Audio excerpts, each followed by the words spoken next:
देवव्रत भीष्म पितामह, जिनको इच्छा मृत्यु का वरदान प्राप्त था। इसी कारण से अर्जुन द्वारा अनगणित बाण मारने के बावजूद भीष्मपिता की मृत्यु नहीं हुई, अपितु शरीर से आर पार हुए बाणों से उनकी एक शैया बन गई। इतने बाण लगने के बाद भी पितामह ने अपने प्राण नहीं त्यागे, क्योंकि उन्होंने शपथ ली थी कि जब तक वे हस्तिनापुर को सुरक्षित नहीं देख लेते, वे अपने प्राण नहीं त्यागेंगे। नमस्कार दोस्तों, मैं नेहा अपने चैनल तरंग पर आप सभी का हार्दिक स्वागत करती हूँ। महाभारत का युद्ध समाप्त हो चुका था। युद्ध भूमि में योद्धाओं के टूटे फूटे अस्त्र रथों के जक्के चारों तरफ फैले हुए थे। चारों तरफ योद्धाओं के रक्त से धरती लाल हो चुकी थी। इन सब के बीच द्वापर युग के सबसे महान योद्धा देवव्रत भीष्म पितामह बाणों की शैया पर लेटे हुए थे और सूर्य उदय होने की प्रतीक्षा कर रहे थे। युद्ध में पांडवों की विजय हुई थी। युद्ध समाप्त होने के पश्चात श्री कृष्ण पितामह से मिलने के लिए आए। श्री कृष्ण ने पितामह को प्रणाम किया और पितामह ने देवकी नंदन का प्रणाम स्वीकार किया और कहा, आओ देवकी नंदन, आपका स्वागत है। मैं आपके बारे में ही सोच रहा था। श्री कृष्ण ने पितामह से कहा, अब तो मैं आपसे यह भी नहीं पूछ सकता कि आप कैसे हैं। पितामह थोड़ी देर चुप रहने के बाद श्री कृष्ण से बोले, युधिष्ठिर का राज्याभिषेक करा दिया केशव, क्योंकि अब उसके परिवार में कोई बड़ा बुजुर्ग नहीं बचा है, इसलिए आपको ही उसका ध्यान रखना होगा। फिर पितामह ने श्री कृष्ण से कहा, क्या मैं आपसे कुछ प्रश्न पूछ सकता हूँ केशव? और इसके बाद पितामह कहने लगे, बड़े ही सही समय पर आए हो। यह शरीर त्यागने से पहले मेरे कुछ भ्रम दूर कर दो। श्री कृष्ण बोले, कहिए पितामह। तब पितामह ने कहा, एक बात बताइए कृष्ण, आप तो ईश्वर हो ना? तब श्री कृष्ण ने बीच में ही टोकते हुए कहा, नहीं पितामह, मैं तो आपका पौत्र हूँ। श्री कृष्ण के यह कहने के बाद पितामह हंसने लगे और बोले, अब तो ठगना छोड़ दो कन्हैया। जाने से पहले मैं ये जानना चाहता हूँ कि इस युद्ध में जो हुआ क्या वह ठीक था? तब श्री कृष्ण ने कहा, किसकी ओर से पितामह? तो पितामह ने कहा, कौरवों के कृत्य पर चर्चा करने का अब तो कोई अर्थ ही नहीं है कन्हैया। पर क्या पांडवों की ओर से जो हुआ क्या वो ठीक था?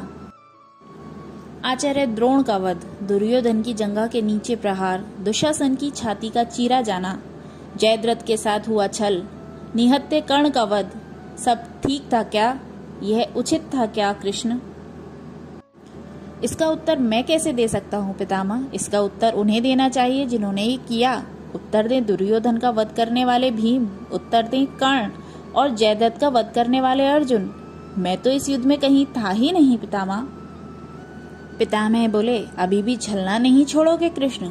अरे विश्व भले ही कहता रहे कि महाभारत को अर्जुन और भीम ने जीता है, पर मैं जानता हूँ कन्हैया कि यह तुम्हारी और केवल तुम्हारी विजय है। मैं तो उत्तर तुम ही से पूछूंगा ना कृष्ण।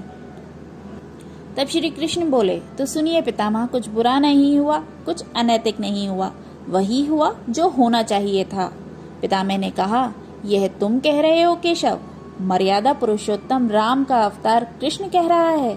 यह छल तो किसी युग में हमारे सनातन संस्कारों का अंग नहीं रहा, फिर यह उचित कैसे हो गया? श्री कृष्ण बोले, इतिहास से शिक्षा ली जाती है पितामह, पर निर्णय वर्तमान की परिस्थितियों के आधार पर लेना पड़ता है। हर युग अपने तर्कों और अपनी आवश्यकता के आधार पर अपना नायक चुनता है। राम त्रेता युग के नायक थे, मेरे भाग में द्वापर युग आया था। हम दोनों का निर्णय एक सा नहीं हो सकता पितामह। राम के युग में खलनायक भी रावण जैसा शिव भक्त होता था। तब रावण जैसी नकारात्मक शक्ति के परिवार में भी विभीषण जैसे संत हुआ करते थे। तब बलि जैसे खलनायक के परिवार में भी तारा जैसी विदुषी स्त्रियां और अंगद जैसे सज्जन पुत्र होते थे। उस समय में खलनायक भी धर्म का ज्ञान रखता था, इसीलिए राम ने उसके साथ कहीं छल नहीं किया। किंतु मेरे युग में कंस, जरासंध, दुर्योधन, दुशासन, शकुनी, जयद्रथ जैसे घोर पापी आए हैं। उनकी समाप्ति के लिए हर छल उचित है पितामह। पाप का अंत अवश्य है पितामह, वह चाहे जिस विधि से हो। इस पर पितामह ने कहा, तो क्या इन निर्णयों से गलत परंपराएं नहीं प्रारंभ होंगी केशव? श्री कृष्ण ने कहा, भविष्य तो इससे भी अधिक नकारात्मक आ रहा है पितामह। कलयुग में तो इतने से भी काम नहीं चलेगा। वहाँ मनुष्य को कृष्ण से भी अधिक कठोर होना होगा, नहीं तो धर्म समाप्त हो जाएगा। जब क्रूर और अनैतिक शक्तियां सत्य एवं धर्म का समूल नाश करने के लिए आक्रमण कर रही होंगी, तो नैतिकता अर्थहीन हो जाती है पितामह। तब महत्वपूर्ण होती है विजय, केवल विजय। भविष्य को ही सीखना ही होगा पितामह। क्या अर्थ भी नाश हो सकता है केशव? और यदि धर्म का नाश होना ही है तो मनुष्य इसे रोक क्यों नहीं सकता? सब कुछ ईश्वर के भरोसे छोड़कर बैठना मूर्खता होती है पितामह। ईश्वर स्वयं कुछ नहीं करता, केवल मार्गदर्शन करता है। सब मनुष्य को ही स्वयं करना पड़ता है। आप मुझे भी ईश्वर कहते हैं ना, तो बताइए पितामह, मैंने स्वयं इस युद्ध में कुछ किया है क्या? सब पांडवों को ही करना पड़ा ना। यह प्रकृति का संविधान है। युद्ध के प्रथम दिन यही तो कहा था मैंने अर्जुन से। यही परम सत्य है। भीष्म अब संतुष्ट लग रहे थे। उनकी आंखें धीरे धीरे बंद होने लगी थीं। उन्होंने कहा, चलो कृष्ण, यह इस धरा पर अंतिम रात्रि है। कल संभवतः चले जाना हो। अपने इस अभागे भक्त पर कृपा करना कृष्ण। कृष्ण ने मन में ही कुछ कहा और भीष्म को प्रणाम कर लौट चले। युद्धभूमि के उस डरावने अंधकार में भविष्य को जीवन का सबसे बड़ा सूत्र मिल चुका था। जब अनैतिक और क्रूर शक्तियां सत्य और धर्म का विनाश करने के लिए आक्रमण कर रही हों, तो नैतिकता का पाठ आत्मघाती होता है।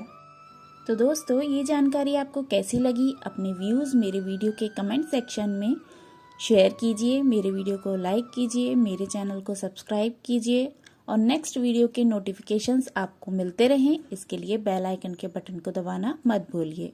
नमस्कार।